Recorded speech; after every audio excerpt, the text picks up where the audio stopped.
मेरी शादी मेरी मर्जी के खिलाफ एक साधारण से लड़के के साथ कर दी गई।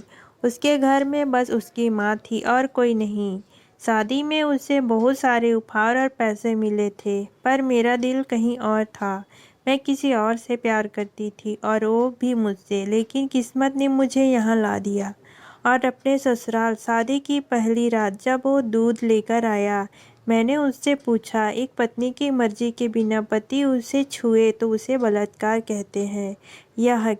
उसने बस इतना कहा, आपको इतनी गहराई में जाने की ज़रूरत नहीं है, मैं सिर्फ शुभ रात्रि कहने आया हूँ, और कमरे से बाहर चला गया। मैं सोच रही थी कि झगड़ा हो जाए ताकि मैं इसे अनचाहे रिश्ते से छुटकारा पा सकूं, मगर ऐसा कुछ नहीं हुआ।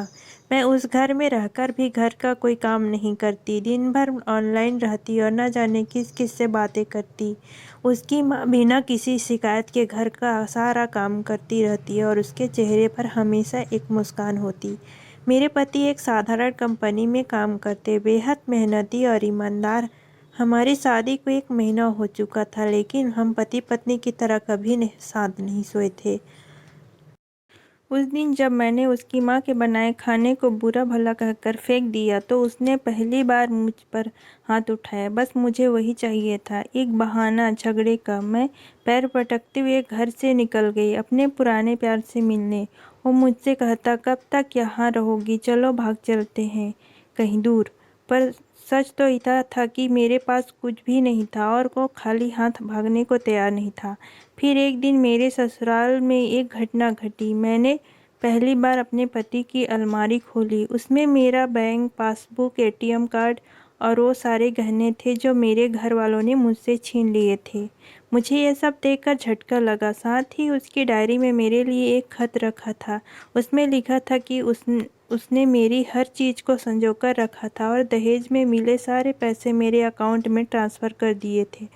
उसने लिखा था कि वो मुझे प्यार से इस रिश्ते में बांधना चाहता है, न कि ज़बरदस्ती।